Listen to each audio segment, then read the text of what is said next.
Et je vous aime tous. Au nom de Jésus. Que le Seigneur te bénisse. Toi qui as laissé tout, tu es venu ici. Tu es venu à la rencontre de ton Dieu. Je te demande seulement de prêter attention à ce moment que nous voulons parler de la part de Dieu. Ouvre vraiment ton intelligence, ne sois pas ailleurs, que tes pensées soient connectées au Saint-Esprit qui est là. Alléluia. C'est vrai qu'aujourd'hui, c'est les journées de la femme, les journées de maman. Une femme, elle donne la vie. Voilà pourquoi le Seigneur nous a fait cette grâce de venir aujourd'hui pour donner la vie et non la mort. Et nous, les mamans qui comprenons. Parce que les mamans qui ne comprennent pas sont encore dans le monde. Alléluia. Mais toi qui as compris, c'est pourquoi tu as accepté Jésus-Christ. Tu es venu enseigner. Laisse que le Seigneur te bénisse. Est-ce qu'on peut acclamer pour les mamans qui sont là? Les papas, soyez gentils d'acclamer pour les mamans. Que le Seigneur nous bénisse tous. Le mercredi, nous étions ici. Nous avons commencé avec notre thème que nous voulons parler aujourd'hui. Nous avons parlé du cœur de l'homme. Le cœur de l'homme. Parce que c'est là où vient tout problème. C'est dans le cœur. Pourquoi est-ce que nous allons parler du cœur? Parce que le cœur, c'est le centre des émotions, des sentiments, des désirs et des décisions. Alléluia. Nous voulons parler du cœur. Est-ce que toi, tu as un cœur? Si tu as un cœur, touche un peu ton cœur. Le cœur, c'est le moteur de ta vie. C'est ce cœur-là qui te fait vivre. Si aujourd'hui le cœur s'arrête, finit la vie. Alléluia. Dis merci Seigneur de m'avoir donné un cœur. Merci Seigneur de m'avoir donné un cœur. Alléluia. Je crois que c'est un bon cœur que le Seigneur t'a donné. Si ce n'est pas un bon cœur aujourd'hui, tu vas demander à Dieu de te donner un nouveau cœur. Alléluia. Amen. Comme David avait dit, Seigneur, donne-moi un nouveau cœur. Tu vas se demander au Seigneur, change-moi ce cœur. Parce que c'est le cœur qui est le centre de tout. Le mercredi, nous avions parlé, nous étions toujours dans le livre de Genèse, là où nous avons vu l'origine de l'homme. La Bible nous dit dans le livre de Genèse, le chapitre 1, verset 1er, au commencement c'est Dieu. Au commencement de toutes les choses c'est Dieu. Alors Dieu, il a eu l'idée, il a dit que la lumière soit et la lumière fit. La Bible déclare que la terre était informe et vide. C'est pourquoi Dieu avait vu que ce n'était pas bon. Il a envoyé la lumière.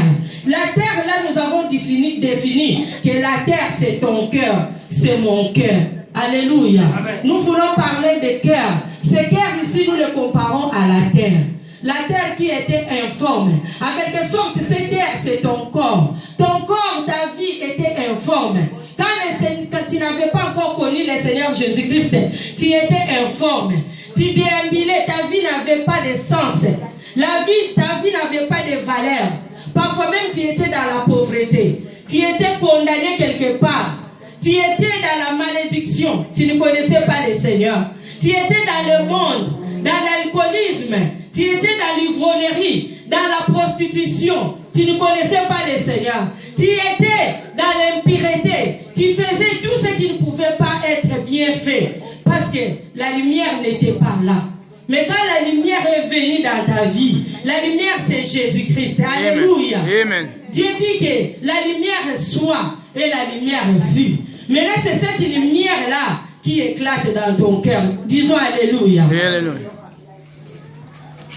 Dans le livre de Genèse 1, verset 27, la Bible nous dit Dieu créa l'homme et la femme à son image. Et quand Dieu a créé l'homme et la femme à son image, donc l'homme et la femme étaient spirituellement. Alléluia. Ils étaient créés en esprit. Donc notre identité, nous sommes nés en esprit comme Dieu lui-même. Nous sommes l'image de Dieu lui-même. Alléluia. Si tu comprends, balance un peu la main. Dieu t'a créé à son image, bien-aimé. C'est pourquoi tu dois te prendre dans la valeur. Tu dois te considérer toi-même. Tu dois donner cette vie que le Seigneur t'a donnée. Tu dois donner ça la valeur. Parce que tu n'es pas n'importe qui. Les anges t'envient tel que tu es là. Amen. Les anges t'envient. Et puis Dieu n'avait pas s'arrêté là seulement à te créer à son esprit. Il a dit que cet homme que j'ai créé dans l'esprit, je vais quand même le former. Mais avant que Dieu te forme, il a dit qu'il avait formé un jardin. Il avait préparé un endroit pour toi. Quand tu étais encore en esprit, Dieu a préparé un endroit. Il a préparé un jardin, une terre pour que l'homme que Dieu avait créé puisse habiter dans cette terre. Alléluia. Et pour que tu puisses habiter dans cette terre, en esprit, tu ne pouvais pas habiter. C'est pourquoi Dieu avait formé maintenant, il a façonné de la poussière. On a dit que Dieu a formé la poussière et il a soufflé. Et l'homme devient une âme vivante. Alléluia. Amen. C'est de la poussière que tu es prise. Le corps ici vient de la poussière. Mais l'esprit qui est en toi vient de Dieu. Amen. Si tu es l'image de Dieu en esprit, tu es comme Dieu. Amen. Les anges n'ont pas ce corps ici. Et quand Dieu a préparé les jardins, il a mis l'homme qu'il avait formé dans ces jardins. Pour que l'homme puisse bénéficier toutes les bénédictions de la part de Dieu. Donc quand tu vis dans ces jardins, ta vie ne dépend plus de toi. Mais ta vie dépend de Dieu qui t'a mis dans cette terre ici. Alléluia. Amen. Dieu t'a mis dans cette terre ici. Tu te vois aujourd'hui en Belgique. Tu te vois aujourd'hui en Europe. Tu vis dans cette terre. Dieu qui t'a créé, qui t'a mis là, il est capable aussi de te ôter aussi sur cette terre. Alléluia. Il est capable. Dieu n'a pas besoin d'aller demander à l'office de l'étranger pour qu'il puisse t'enlever sur cette terre. Dieu n'a pas besoin de demander l'avis des ambassadeurs pour te donner un visa pour venir habiter sur cette terre. Mais si tu vis dans cette terre, c'est dans la volonté de Dieu. Amen. Alléluia. Amen. Et dans sa volonté, il t'a mis dans cette terre pour faire sa volonté. Pour faire ce qui va plaire à Dieu. Alléluia. Amen. La Bible nous dit que quand Dieu avait placé l'homme dans les jardins, il l'avait béni. Dieu t'a béni à travers la santé que tu as. Dieu t'a béni, il a béni l'homme à l'intelligence. Il a donné à l'homme une intelligence immense. Il a donné à l'homme une valeur. Il a donné à l'homme toutes les capacités que tu as là. C'est Dieu qui t'a donné. Mais après tout ce que Dieu t'a donné, ce que Dieu voulait de ta part, seulement lui adorer. Alléluia. Lui servir. Comme il l'avait dit dans le livre de Genèse, le verset 2, le chapitre 2, verset 4 à 7.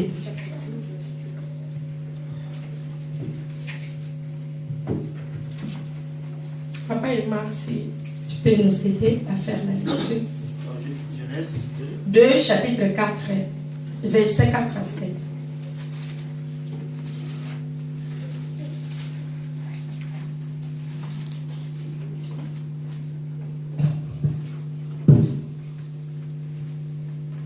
Lisons la parole du Seigneur. Amen. Dans Genèse 2, verset 4 à 9.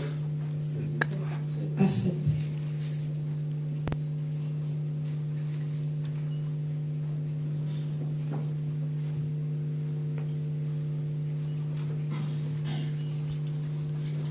Telle fut l'histoire du ciel et de la terre quand ils furent créés.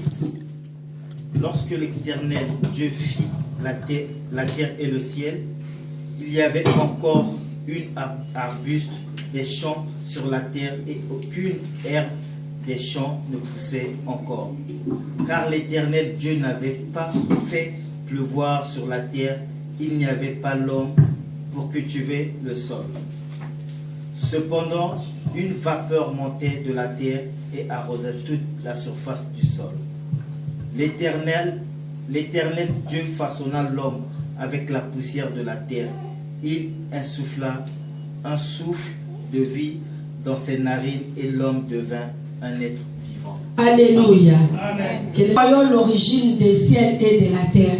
Et comment est-ce que Dieu avait placé l'homme dans la terre que Dieu avait formée. Et nous venons de dire que Dieu avait béni l'homme qu'il avait mis dans cette terre. Donc Dieu avait donné toute la richesse. Dieu avait donné tout pour que l'homme puisse être dans la joie. Et Dieu a manifesté son amour à travers l'homme qu'il avait créé. Alléluia. Amen. Dieu avait donné toute son affection comme l'homme donne à sa femme. Dieu nous a aimé d'un amour, même plus que l'amour de l'homme et de la femme. L'affection que Dieu avait donnée à nous. Dieu avait donné à nous son intimité. Il a donné sa fidélité dans l'homme. Dieu était vraiment fidèle et il était content d'avoir vu l'homme. Tout ce que l'homme faisait pour Dieu, cela plaisait à Dieu. Et Dieu lui-même, quand il a regardé l'homme, il était vraiment très content. Mais en Dieu lui-même, il avait dit qu'il a créé les oiseaux et les animaux. Il a créé des arbres, des forêts. Il a créé toutes créatures. Mais il a vu qu'en l'homme, il y avait un vide. L'homme masculin. Il y avait un vide. Mais il a dit que je veux créer une femme. Parce que pour qu'une femme soit à côté de cet homme que j'ai créé. Pour qu'ensemble, qu'ils puissent me servir. Quand l'homme, Dieu avait créé l'homme et la femme, c'est pour cultiver la terre, comme nous venons de lire. Alléluia. La terre que nous avions dit que c'est notre cœur. Dieu a créé l'homme et la femme. Il les a donné la responsabilité de cultiver la terre, de garder la terre, de prendre soin de tout ce que Dieu avait créé. Mais qu'est-ce qui s'est passé, bien-aimé? Dieu était dessus. Dieu était dessus par le comportement de la femme. L'homme Dieu, l'amour qu'il avait donné à l'homme, l'affection qu'il avait donnée à l'homme, mais l'homme n'avait pas fait la volonté de Dieu. Et Dieu était déçu. Comme toi tu as un cœur, sache que Dieu aussi a un cœur. Si tu lis dans le livre de Genèse, chapitre 6, verset 6, là on nous montre, Dieu est en train de regretter d'avoir créé l'homme. Pourquoi? Pour la déception que l'homme avait apportée à Dieu. Parce que quand Dieu t'a créé, il m'a créé. Il a voulu que nous restions, nous demeurons dans sa présence, dans les jardins qu'il nous avait, préparés pour nous. Il a dit que non, soyez là. Notre rôle était de prendre soin, d'adorer Dieu pour tout ce qu'il avait fait. L'homme et la femme, ils parlaient avec Dieu comme je suis en train de communiquer avec vous. Tout ce qu'ils avaient besoin, ils demandaient à Dieu. Et Dieu leur donnait ce qu'ils désiraient. Ils ne manquaient rien. Ils étaient vraiment bien dans le perfectionnement. Et tout cela, ça plaisait à Dieu. Il n'y avait pas le mal. Il n'y avait pas de la haine. Il n'y avait même pas de maladie. Il n'y avait même pas de souffrance. Dieu, vraiment, dans son plan, quand il a créé l'homme, il a voulu que l'homme puisse vivre dans la paix. Et que l'homme puisse vivre éternellement dans les jardins que Dieu lui avait placés. Alléluia. Amen. Mais après avoir que l'homme, à travers la femme était séduite par les serpents. C'est là où le plan de Dieu s'est arrêté. La femme est sortie de la présence de Dieu. Il a écouté la séduction du serpent. C'est ce que toi et moi, je ne sais pas qu'est-ce que nous écoutons. Bien aimé, ce que nous écoutons, c'est ça qui vient nous détruire. Si c'est la volonté de Dieu, c'est ça qui nous donne la vie. Mais si ce n'est pas la volonté de Dieu, c'est ça qui nous détruit.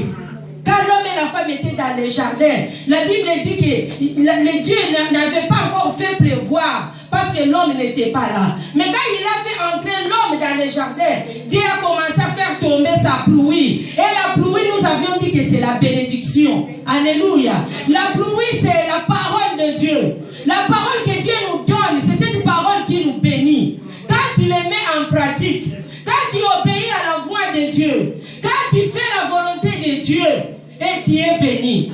Mais quand tu ne fais pas la volonté de Dieu, c'est là où vient le problème. Quand la femme est sortie dans la présence de Dieu, elle est allée prendre les instructions du serpent. Les serpents que l'homme, Dieu avait dit que domine sur les serpents. Mais la femme a laissé l'accès des paroles des serpents puisse entrer à elle. Et cette parole a mené comme un envoûtement. appartement. Et la femme a pris ça. Et là, elle est allée donner ça au mari, à l'homme. Et toutes les deux, ils étaient devenus, ils ont vu qu'ils étaient nus. Oh, quand ils étaient créés avant, ils étaient aussi nus.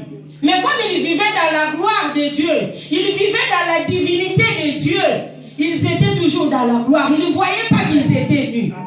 Mais quand ils avaient désobéi à Dieu, c'est la honte qui est venue leur. Ils se sont revêtus de la honte.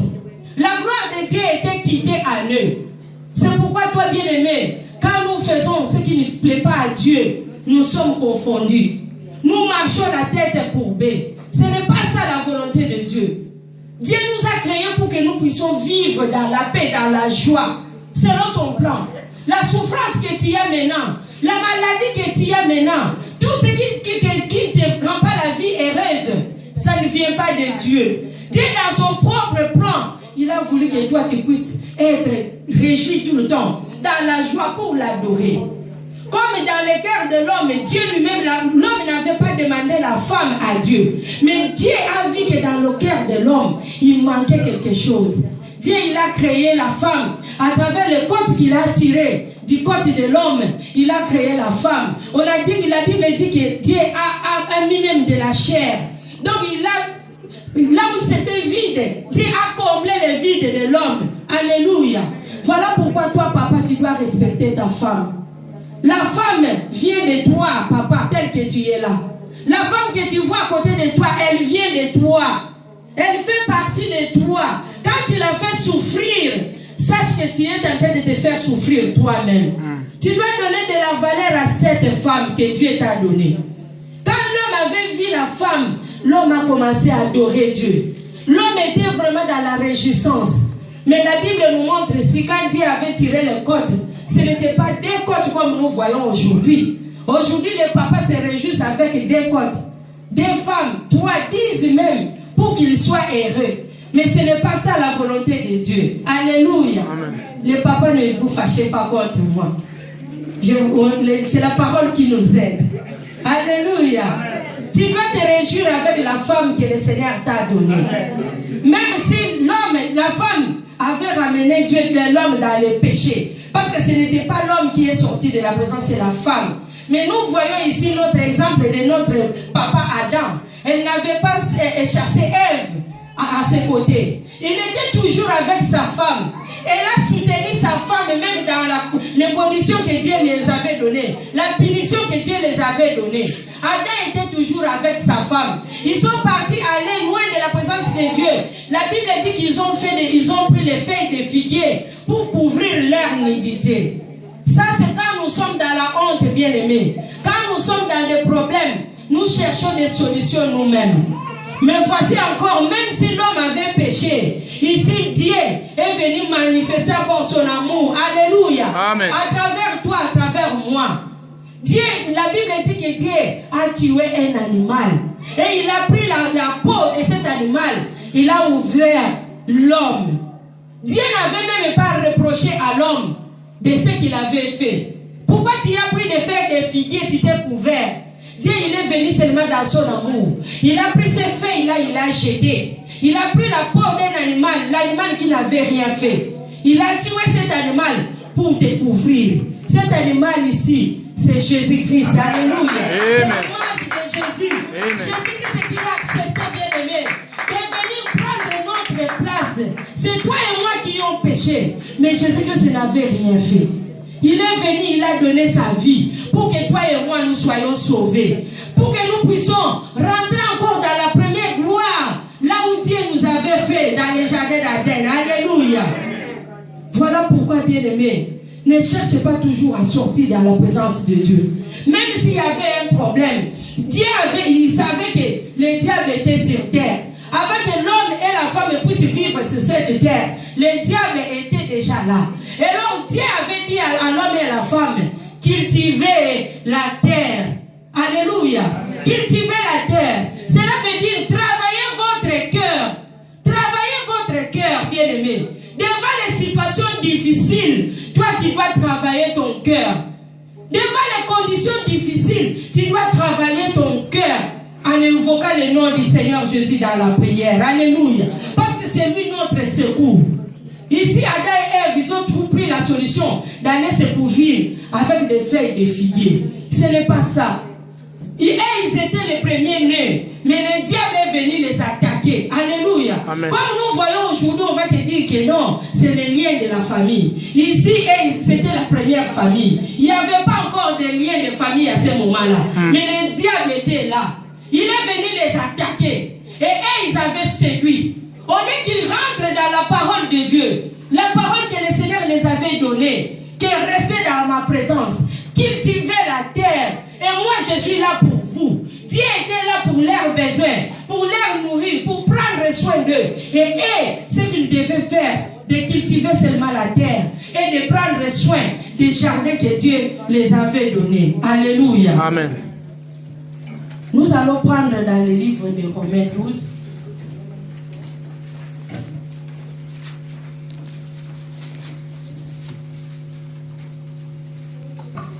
Je vous exhorte donc, frères, par la compassion de Dieu, à offrir vos corps comme un sacrifice vivant, c'est agréable à Dieu, ce qui sera de votre part un culte raisonnable. Ne vous conformez pas au siècle présent, mais soyez transformés par le renouvellement de l'intelligence, afin que vous discerniez quelle est la volonté de Dieu, ce qui est bon, agréable et parfait. Alléluia. Amen. C'est ça la volonté de Dieu, bien-aimé. La Bible nous montre ici que Dieu il veut que notre corps ici soit le sacrifice pour lui. Notre corps ici soit un sacrifice agréable pour lui. Quand Dieu nous parle de ce corps, c'est nos cœurs qu'il demande. Dieu n'a pas besoin de ton argent, bien-aimé. Dieu n'a pas besoin de quoi qu'il se soit. Parce que tout ce qu'il y a, tout ce que tu as, c'est Dieu qui te l'a donné.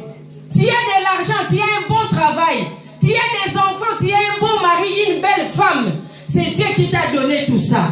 Mais Dieu, il veut seulement que tu puisses lui donner ton cœur.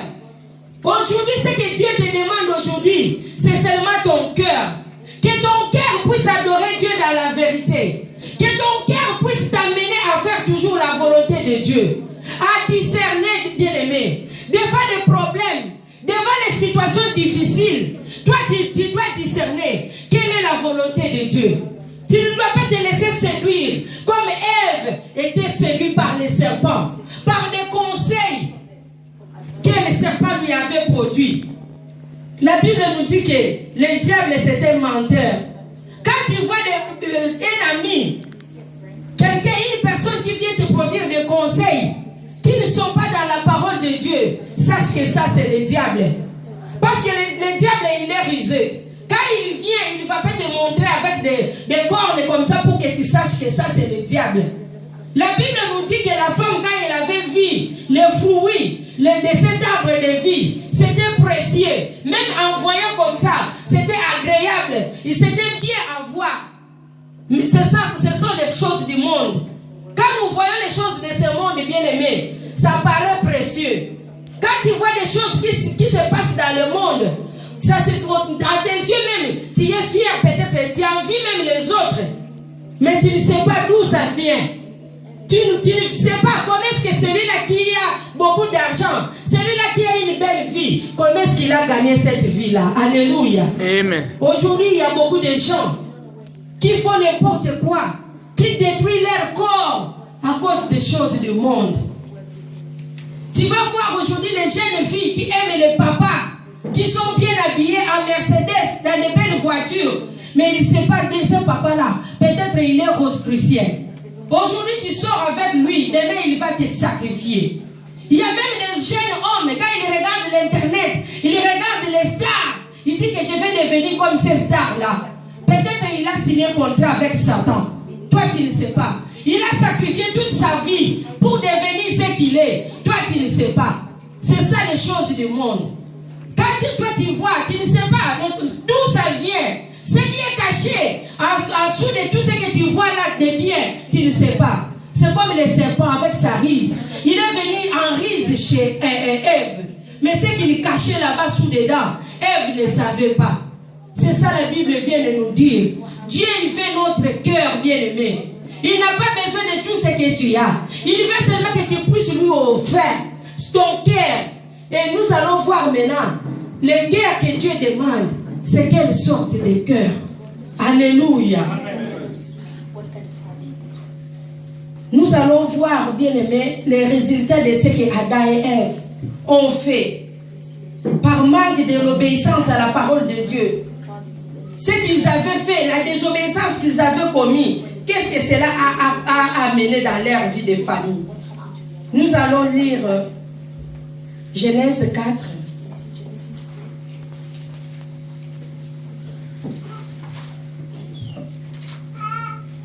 Versets 1 à 16. Amen. Genèse 4, verset 1. Now the man had marital relations with his wife Eve, and she became pregnant and gave birth to Cain. Then she said, I have created a man just as the Lord did. Then she gave birth to his brother Abel. Abel took care of the flocks while Cain cultivated the ground. At the designated time, Cain brought some of the fruit to the ground from an offering to God, but Abel brought some of the firstborn of his flock, even the fattest of them.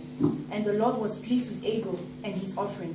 But Cain and his offering, he was not pleased. So Cain became very angry, and his expression was downcast. Then the Lord said to Cain, why are you angry, and why is your expression downcast? Is it not true that if you do what is right, you will be fine? But if you do not do what is right, sin is crouching at the door. It desires to dominate you, but you must subdue it.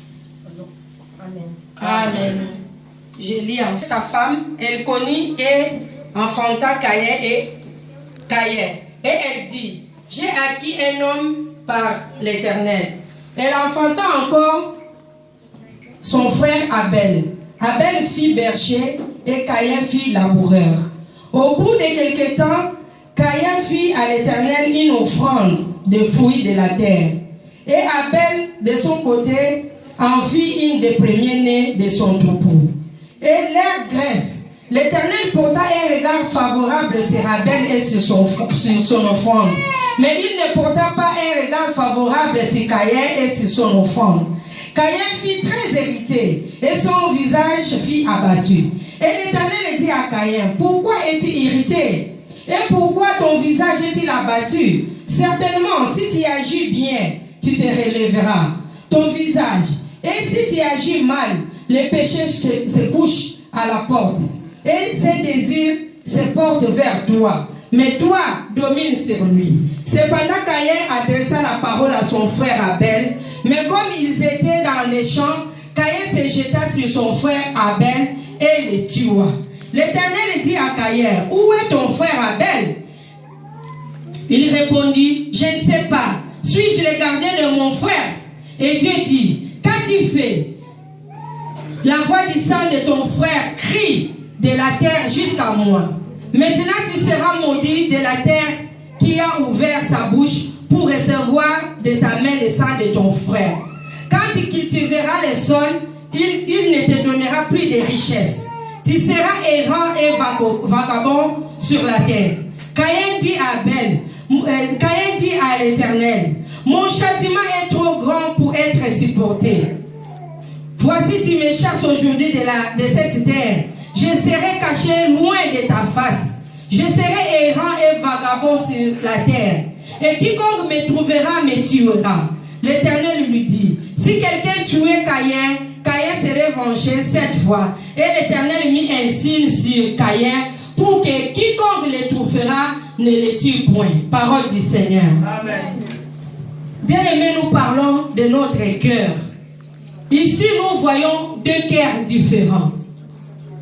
Comme nous avons dit que le cœur de l'homme, c'est la bonne terre. C'est la terre que Dieu nous a donnée pour cultiver cette terre et pour prendre soin de cette terre pour garder. Mais ici, nous voyons bien aimé les deux frères ici. Cela veut dire deux visions dans l'église. Alléluia.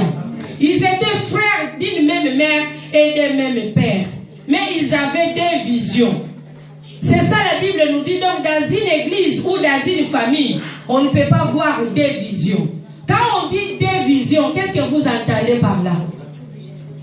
Qu'est-ce que ça nous dit, des visions? Des visions, qu'est-ce que ça nous dit? C'est division. Alléluia. Division. Donc dans une maison ou dans une église, là où on trouve des visions, c'est donc il y a division. Au lieu qu'ils aient les deux frères une seule vision pour la gloire de Dieu, pour qu'ils puissent donner les sacrifices de leur cœur à Dieu.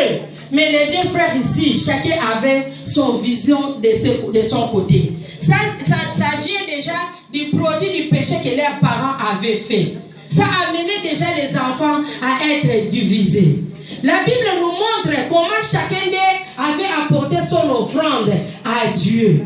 La Bible nous montre que Dieu avait accueilli, il avait trouvé agréable l'offrande d'Abel et Abel lui-même. Parce que la Bible le mentionne bien. Il dit que je me suis réjoui de l'offrande d'Abel et son offrande. Mais Dieu n'avait pas agréé Caïn et son offrande. Quand Dieu lui dit que ici il a vu Abel, donc il a regardé à l'intérieur d'Abel. Il a regardé la disposition du cœur d'Abel. Le sacrifice qu'Abel apportait à Dieu, ce n'était pas l'animal qu'il avait posé sur l'autel que Dieu voyait. Mais Dieu voyait l'expression de son cœur. Alléluia. Amen. Quand nous venons ici dans l'église de Dieu, bien aimé, pour offrir notre sacrifice de notre cœur à Dieu, Dieu il regarde au-delà de nous. Alléluia. Il regarde ton cœur à partir de ta maison. Il voit comment est-ce que tu viens à l'église. Est-ce que tu viens pour murmurer? Je viens parce que si je ne viens pas, on va m'appeler, me poser la question. Pourquoi est-ce que tu n'es pas venu? Ou bien tu viens parce que tu as beaucoup de problèmes, tu as beaucoup de soucis. Je vais quand même aller faire passer mon temps à l'église. Alléluia. Dieu avait agréé l'offrande d'Abel. Parce que l'offrande d'Abel, c'était fait d'un bon cœur. Bien aimé, une offrande, un sacrifice qui est fait d'un bon cœur, ça va te faire mal. Nous voyons l'exemple de notre père Abraham. Abraham, quand il a mené Isaac, bien aimé, l'unique fils que Dieu lui avait donné, dans le cœur d'Abraham, ça faisait mal. Mais il ne regrettait pas d'avoir amené cette offrande à Dieu. Mais ça lui coûtait cher. Quand tu viens à Dieu, bien aimé, quand tu viens servir Dieu, tu veux cultiver ton cœur, cela va te faire mal dans ton corps. Mais Dieu lui-même, il sait, à la place de ce que toi tu lui donnes, qu'est-ce que le Seigneur va te donner. Alléluia. Amen. La Bible nous dit d'offrir nos corps comme un sacrifice de bonne odeur. L'offrande que le Seigneur nous demande, c'est notre corps, c'est notre cœur. Quand tu veux, malgré que je n'ai pas le temps, je viens de travailler, mais je vais aller adorer ce Dieu-là. Pour tout ce que Dieu a fait dans ma vie. Dieu m'a donné une belle femme. Dieu m'a béni dans son jardin. Dieu m'a donné la santé que j'ai. Dieu m'a donné mes enfants. Dieu m'a donné l'intelligence et la connaissance. Je vais aller adorer Dieu. Il n'y a rien qui pourra m'empêcher. Mais ici, les deux frères, comme ils avaient des visions différentes, Abel a fait de son côté. Il a apporté le